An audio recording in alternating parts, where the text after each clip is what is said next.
Hello guys, আসসালামু আলাইকুম। সবাই কেমন আছেন? আশা করি সবাই ভালো আছেন। তো কালকে আইফোন 13 রিলিজ হয়েছে। তো 13-এ দুইটা মডেল এসেছে, প্রো অ্যান্ড নন প্রো। 12ও সেম, তবে 11-এ তিনটি মডেলে আসছে, একটা নন প্রো আর দুইটা প্রো। তো 13-এ প্রো মডেল এবং নন প্রো মডেলের মাঝে বেশ কিছু স্পেসিফিকেশনের পার্থক্য আছে, তাছাড়া আর মোটামুটি আর কোনো পার্থক্য নেই। প্রসেসর, ক্যামেরা সেট আপ একটা কম, তবে কাছাকাছি। তো আমি যতটুকু আশা করেছিলাম আমরা 13 থেকে যা যা পাবো তার অনেক কিছুই কম পেয়েছি, আবার অনেক কিছু পেয়েছি। তো কি পেয়েছি সেটা আমি আগে সিরিয়াল ওয়াইজ বলি, দেন আপনাদের সাথে এটা নিয়ে একটা আলোচনা করি।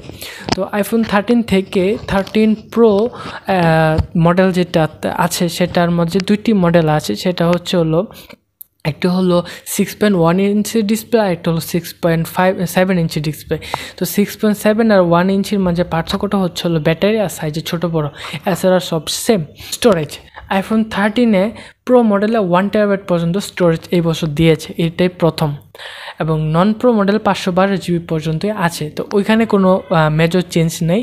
প্রো মডেলে 1 TB পর্যন্ত আছে, এবং যেটার প্রাইস হচ্ছে $1599। বাংলাদেশে কত টাকা হয় দেখিনি। এবং এরপরেরটা হলো ক্যামেরা সেটআপে wide 1.8 aperture, ultra wide 1.9 aperture, এবং এইগুলার মাঝে খুব বেশি কোনো তফাৎ আনে নাই, প্রায় সেমই আছে। শুধু পার্থক্য করেছে সিনেমাটিক মোড সফটওয়্যারগতভাবে কিছু পার্থক্য করেছে, এছাড়া আর বেশ কোনো পার্থক্য করে নেই উল্লেখ করার মতো।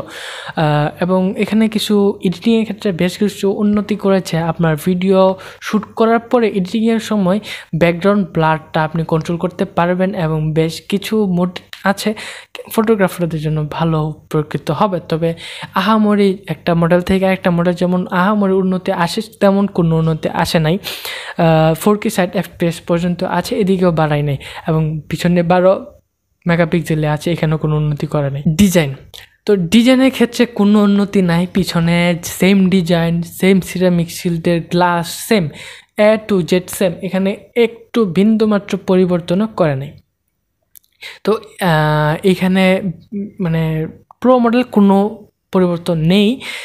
নন প্রো মডেলে যে পরিবর্তনটা এসেছে সেটা হলো কোনাকুনিভাবে দুইটি ক্যামেরা দিয়েছে। তো নর্মালি সোজাসুজি উপর আর নিচে করে দুইটা ক্যামেরা দিয়ে এখন কোনাকুনিভাবে দিয়েছে। তো নন প্রো মডেলে একটা উন্নতি যেটা আমার কাছে ভালো লাগে না, এটা আমার পার্সোনাল অপিনিয়ন। তো একজনের কাছে ভালো লাগতেও পারে, আপনার কাছে হয়তো ভালো লেগেছে, আবার খারাপও না দেখতে। তো নন প্রো মডেলে একটা বিষয় পাওয়া গেছে, যেটা হলো আমার 12 নাকি 13, সেটাতে আমি পরিবর্তন বুঝতে পারবো কোনটা আসলে কী মডেল। তবে 13 প্রো সিরিজ আছে, প্রো ম্যাক্স এবং 12 প্রো ম্যাক্স বা 13 প্রো বা 12 প্রো ম্যাক্সে কোনো পার্থক্য নাই পিছনে দেখে চেনার মতো। একটা হালকা কোনো কিছুই নাই যে আপনি চিনবেন আর কি। যেমন আইফোন 7 আর 8-এ যদি ধরি, পিছনে গ্লাস বডি আর নন গ্লাস বডি ছাড়া আর কোনো পরিবর্তন নাই। 7+ এবং 8+ও সেম, গ্লাস বডি আর অ্যালুমিনিয়াম বডি ছাড়া আর কোনো পরিবর্তন লক্ষ্য করতে পারছি না। পিছনের সামনে কোনো দিক দিয়ে না, কোনো পরিবর্তন নেই। এরপর আসলো সামনে বড় নচ অ্যাপলে। তো এই নচটা ছোটো করেছে, এবং অনেকটাই ছোটো করেছে, দেখতে ভালো লাগছে, খারাপ না।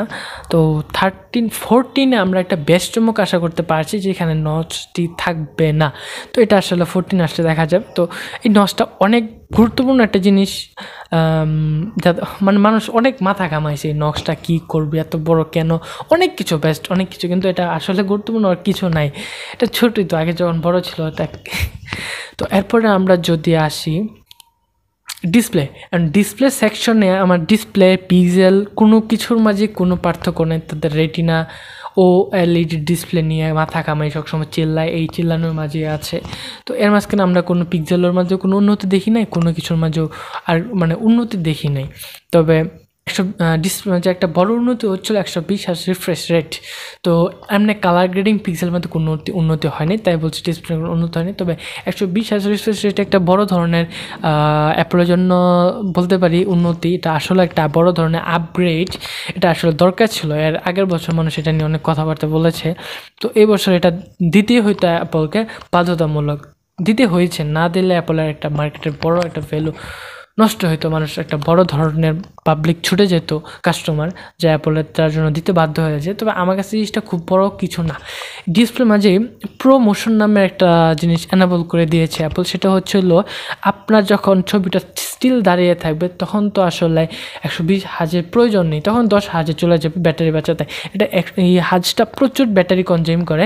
এটা আসলে আপনি দেখলে বুঝতে পারবেন। একটা ফোন যদি 8 আওয়ার স্ক্রিন অন টাইম পান, এটার মধ্যে যদি আপনি 120 হাজার ডিসপ্লে রিফ্রেশ অ্যাড করেন, মানে চালু করেন অপশনটা, তাহলে সেটা কমে 4 থেকে 5 ঘন্টাতে চলে আসবে, যেটা অনেক বড় একটা বিষয় কাউন্ট করে।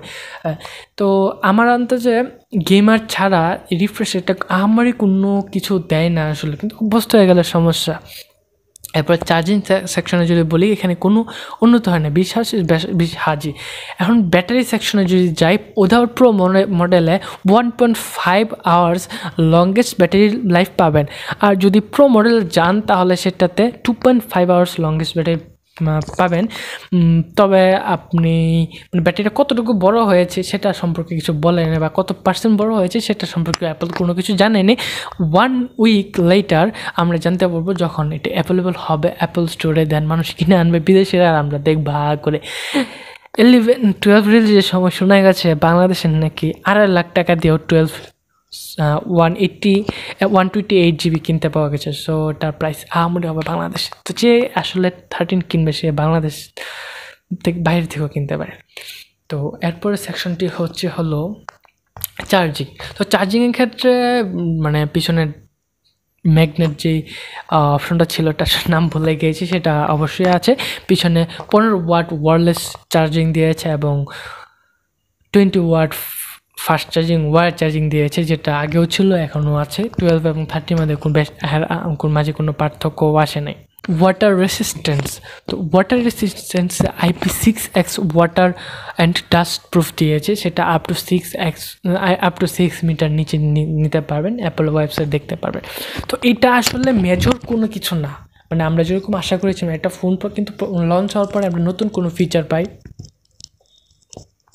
নতুন অনেক কিছু পাই, মেজর কোনো কিছু পাই না। এটা হওয়ার ছিল, মানে প্রত্যেক বছর এটা চেইনের মতো চলছে। এরপর যদি আমরা প্রসেসরের কথাটা বলি, আগে 14 দিয়েছিল, এবার 15 দিবে, এটাই স্বাভাবিক। এক প্রসেসর তো আর 2 বছর দিবে না, তাই না?